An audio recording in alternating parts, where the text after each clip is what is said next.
Revision එක ඇතුලේ අපි අංග සම්පූර්ණව තියරි ටික කතා කරන්න ඕනේ. එතකොට අර තියරි අපිලි වෙලා තියෙන ළමයින්ට ඒ බය වෙන්න එපා. අපි ළඟ තියරි පොත් තියෙනවා ඔයාලට පාඩම් කරන්න. එම තියරි පොත් සෙට් එකක් එක්ක අපි ලස්සනට තියරි කතා කරගෙන යනවා. රිවිෂන් එකේ පළවෙනියටම ජොයින් වෙද්දී හම්බෙයි මේකේ ඩයිවර්සිටිත් තියෙනවා, මේකේ ශාකයක් තියෙනවා. හරි? මේක රිසෝස් එක මේ තියෙන්නේ. රිසෝස් එකම පොයින්ට්ස් කඩලා ලස්සනට පාඩම් කරන්න පුළුවන් විදියට arrange කරලා රිසෝස් එකෙන් පිට කිසි දෙයක් නැහැ. රිසෝස් එකෙන් පිට කිසිම රූපයක්වත් නැහැ. ඒ තරම් මේක පිළිවෙලට හදලා තියෙනවා පොයින්ට්ස් කඩලා. මේ තමයි එතකොට මේ සැරේ මේ තියෙන අපි 3 වෙනි පාඩමටයි 4 වෙනි පාඩමටයි හදපු පොත.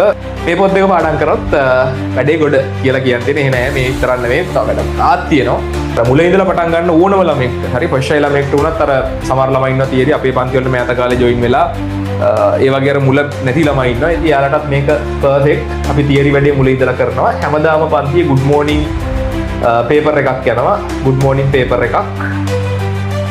හරි. good morning paper එකක් යනවා. ඒ paper එකත් සෑහෙන පිළිවෙලට හදලා ඒකේ විවරණ ලියන අමුතු වැඩක්. ඒක මම අමුතු වැඩක් නෙවෙයි. අමුතු වැඩ කියන්නේ මේ තියරි වෙනස් කරලා නෑ. නමුත් මේක ඇතුලේ සෑහෙන දේවල් ටිකක් අපි කරනවා. ඒවා දැන් කියන්න ඕනේ නෑ. ඒවා පන්තියක් ඇතුලේ ජොයින් වෙලා බලන්න.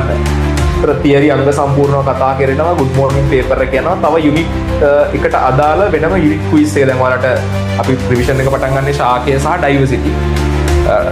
මුලින්ම දැන් ලබන සතියේ රිවිෂන් පටන් ගන්න ශාකය පාඩමෙන් සහ ජෛව විවිධත්වයේ පාඩමෙන්. එතකොට ඒවට අදාළ වෙනම ප්‍රශ්න ටියුට්ස් කතා කරගෙන යනවා. ඒකෙන් දැන් පළවෙනි දවසේ වලට හම්බෙයි ශාකයේ ප්‍රශ්න ටියුට් එකක්. ඒක දැන් තාම print එකේ තියෙන්නේ. පිටුව 40ක් තියෙන ශාකයේ ප්‍රශ්න ටියුට් එකක්. යුනිට් ටියුට් එකක්. ඒක ඇතුලේ work book එකක් තියෙන්නේ. ඒක ඇතුලේ MCQ, ඒක ඇතුලේ past paper, structure, රූප අඳිනේවා, short notes දානේවා ගොඩාක් වැඩ තියෙනවා. ඒ වගේ මේ යුනිට් ක්විස් ටියුට් සෙට් එකක් යනවා. ශාකයකම පිටු 40ක් තියෙනවා. වලට ඒවා හම්බ වෙනවා. තියරි 100% උගන්වගෙන එක හැමදාම යන ඩේලි good morning paper එක මේ paper එක ඇතුලේ දවසට MCQ 16ක් අපි කතා කරනවා. මේක ඇතුලේ MCQ 16ක් සහ short notes. මතක තියාගන්න short notes වගේ දේවල් කතා කරනවා. ඒකෙදි කතා කරන්නේ ඒ දිනදා ඒ මාසය යන පාඩම ගැන තමයි අපි කතා කරන්නේ. ඊළඟට අපි විශේෂ අවධානයක් දීලා තියෙනවා රචනා ලියන එකට. හැමදාම අපි එක රචනාවක් ලියනවා. අපි බලන්නේ එක අවුරුද්දකට වැඩි ඊළඟ අවුරුද්දට තව ලොකු වෙනසක් කරන්න එසේ ප්ලෑන් එකක් යනවා. ඒ කියන්නේ එසේ ප්ලෑන් එකක් එක්ක එසේ ලියාගෙන යනවා.